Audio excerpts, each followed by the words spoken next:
Klopp said that they are not going to defend the title. He already said it. They won't defend the title. They would attack the title.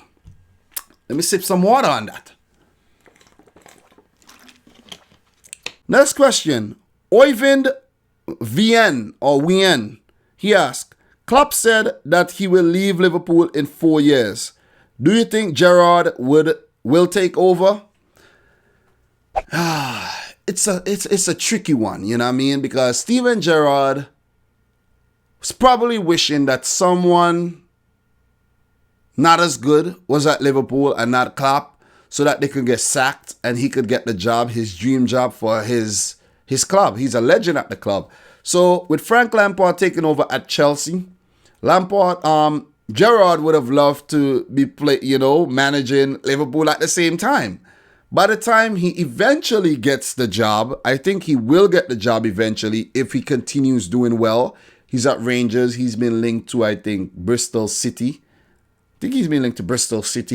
So if he gets one of those jobs, if he gets the Bristol City job, who knows? And he does well going forward, he could eventually become the Liverpool manager. It's probably destined for it to happen. I think it will happen. So I think it will happen because Klopp wouldn't want to stay at Liverpool forever. He would want to do maybe 10 years. Maybe he'll extend his contract an extra year and do 10 years at Liverpool, win a couple more things, and after Steven Gerrard will take over. But best believe it, once there's life, once he's still alive, once football is still around, once he's still a manager and doing okay, well, if he's still a manager, he would still be doing okay, He would one day take over Liverpool Football Club as their manager. What are your thoughts on that? Let me know in the comment section down below. So, Hungry7, he asked, can you do a stream where you take on viewers online in FIFA matches? That's something I could do in the future. I'm still working out the chinks in terms of FIFA 20 and everything, career mode and playing online and all that. So I'm still getting better at that. So in the future, I will definitely play against fans. I have to actually download or subscribe to the PlayStation Network, I think, in order to connect to people. I think that's how it works. I'm not as young as you think, I'm on the verge of being 34 years old. 34. Like, I can't believe I'm going to be 34. So I still have a few things to figure out. You know what I mean? So the next question, Brawl Barry. Thank you, Brawl Barry, for supporting the FIFA 20 streams, by the way. Appreciate it, man. They show up all the time. What do you have to do for making a good YouTube channel? So basically, what you have to do to make a good YouTube channel. Great question. Do I have a good YouTube channel? I think I do. I think it could be a lot better too. But you know what? Sky's the limit.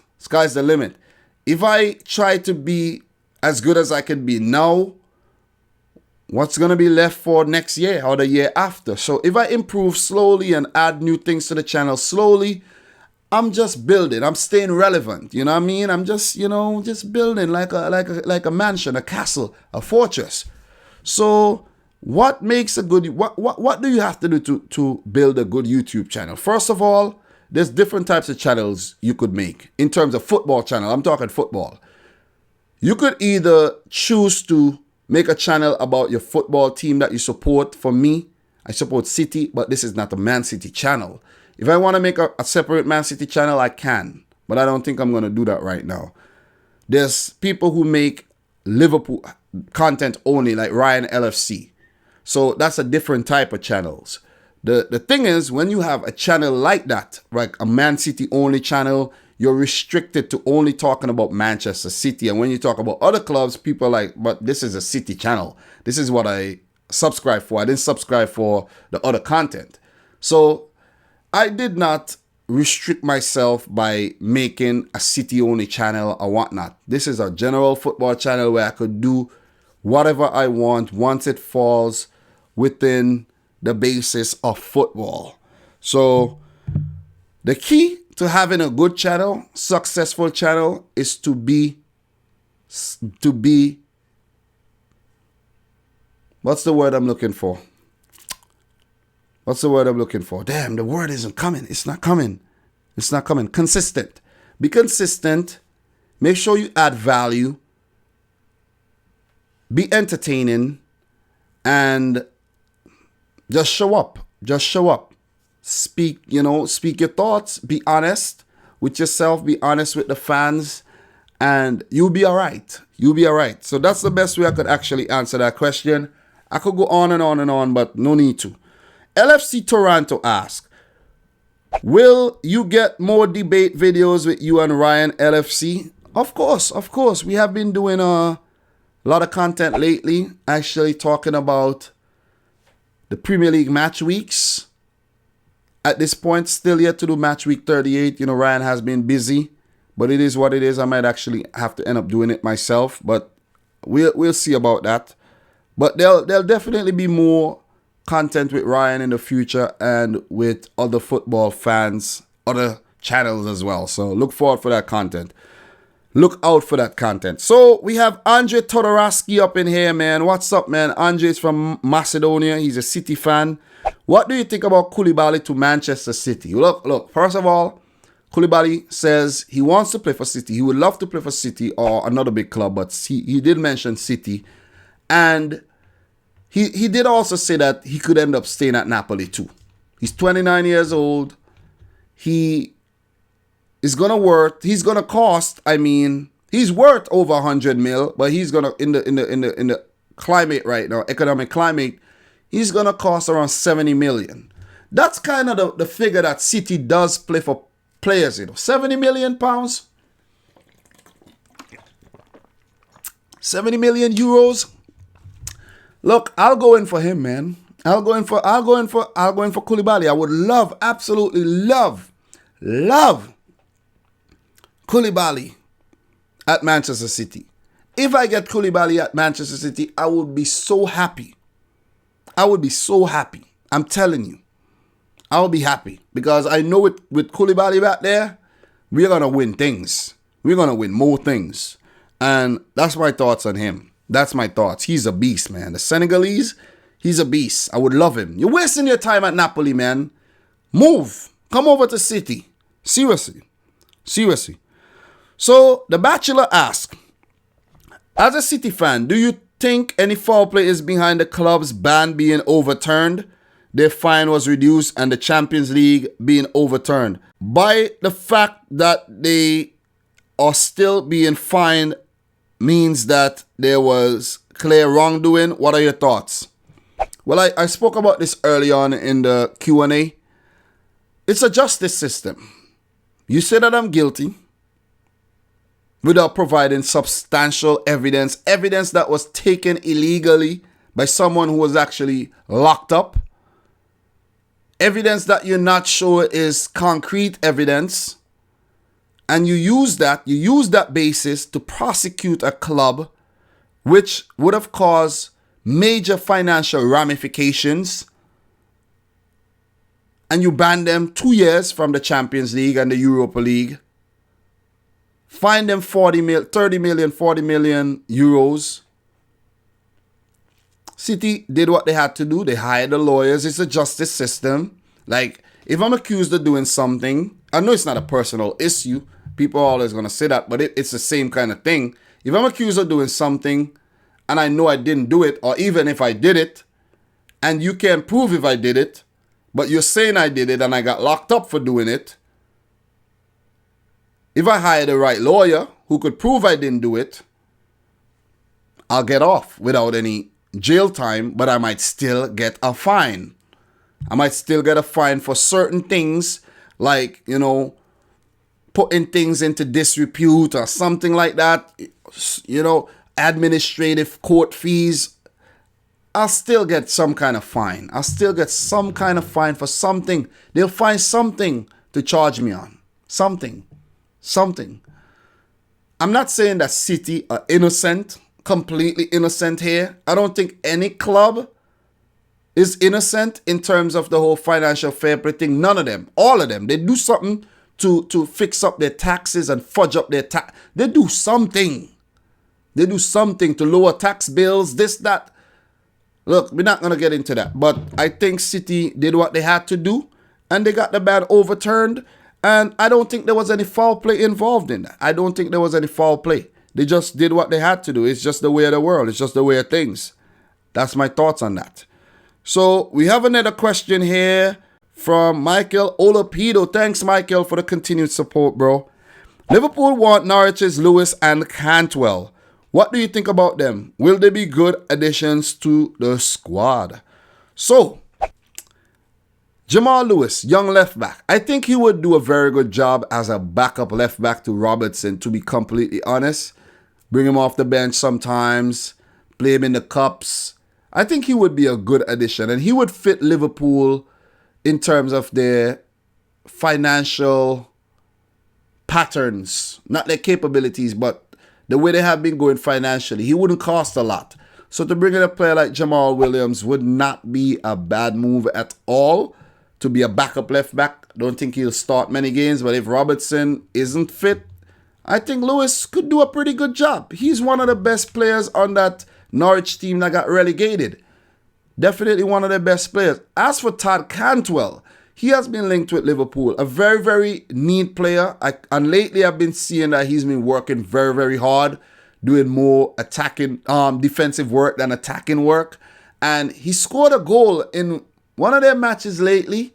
Can't remember which game, but they were actually fighting. They ended up losing the game still. But he scored a goal from distance, which shows he's a very good player. But is he the player that Liverpool needs, though? You know what I mean? I could understand Lewis being a backup. But Cantwell, he would be a backup player as well to come off the bench. But is he the man to like have an effect and actually cast a spell on a match? I don't know, man. I don't know. I have second thoughts on Cantwell. To be honest. I think he should stay with Norwich for maybe one more season. And maybe then you could assess. But I could be wrong. But that's just my thoughts on Todd Cantwell and Jamal Lewis. Next question. We have another question from Eric LFC. What is your dream Champions League final match? Well, if you ask that, that means you're asking me, a City fan, a dream Champions League final match. A dream Champions League final match for me would be Manchester City against Leipzig or Atalanta. That would be a dream match because I know I'm going to get the better of one of those teams. I know it. Dream Champions League match. Look, if we get to the Champions League, we would have to face one of Atletico Madrid, PSG, Leipzig, or Atalanta. Who do I don't want to face? Atletico Madrid. Don't want to face them. PSG, I think we could beat PSG. We could beat any one of these teams. Anyone. Bring any one of them, come, we could handle them. But it's going to be tough. Anybody you play against in the Champions League final this year, it's going to be tough. But when you talk about a dream match, it's going to be a game where it's ideal for you. It's ideal. You know what I mean? Fantasy Island, ideal. And that will be against Leipzig or Atalanta, who we played already. So, there you go. If City aren't in the Champions League final, it's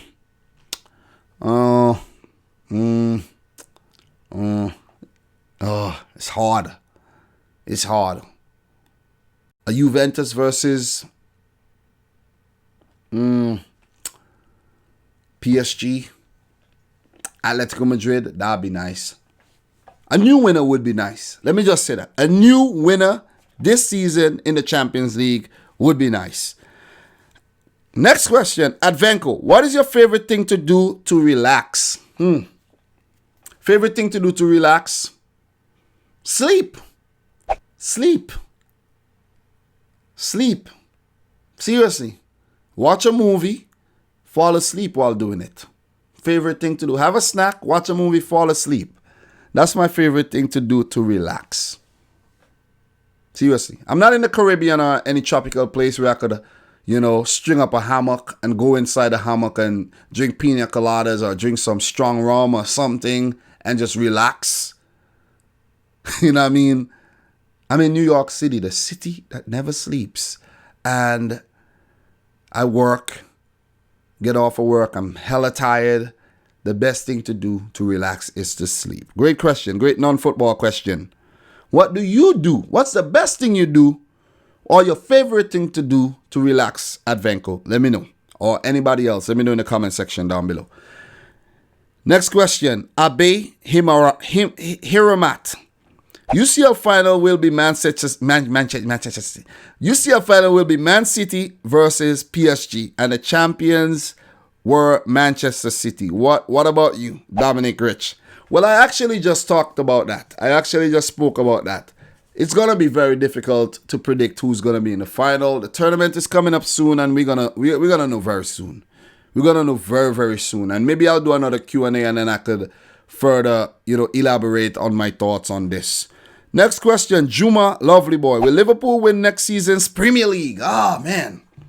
Next season's Premier League question. Will Liverpool lift it? Will Liverpool defend next season's title? Or next season, will Liverpool defend their title next season? Klopp said, this is what Klopp said. Klopp said that they are not going to defend the title. He already said it. They won't defend the title. They would attack the title. Let me sip some water on that.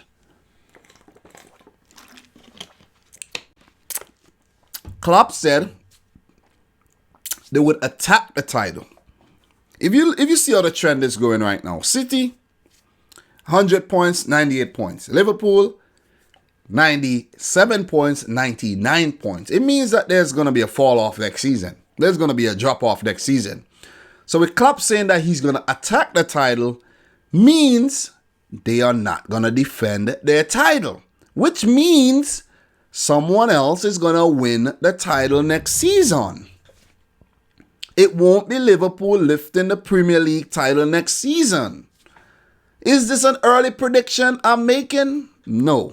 It's not an early prediction. We got to see how the other teams do in the transfer window, and we got to see how the teams line up. But according to what Klopp said, I know you could attack the title and win it, but he said they won't defend it. So he said it. I didn't see it. He said it. So I'm going to go with Klopp here. And say Liverpool does not defend their title, and we see another winner next season. Whether it's going to be City, United, Chelsea, Leicester, Tottenham winning their first Premier League title, Arsenal, Sheffield, Wolves, whoever wins it, it's going to be a different winner than the current winners. That's where I'm at right now. The King asked, if you had to support an MLS team, who would you support? Well, if I have to support an MLS team, it would be a no-brainer. I have to support an MLS team from New York, NYFC, who are part of the City Group, or New York Red Bulls, who are part of the Red Bull Group. It would have to be NYFC. I'm a Man City fan. It's only right that I'll be an NYFC fan as well. And to make matters worse, I actually met the NYFC team 2 years ago while going to Florida on a cruise, and I shook David Villa's hand.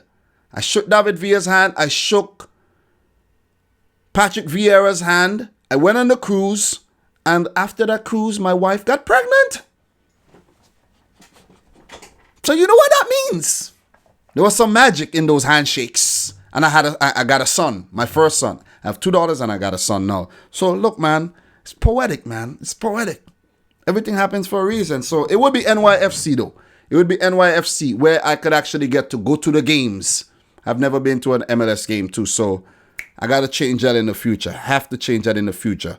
Great question, though. Great question. So the answer would be New York City FC. NYFC.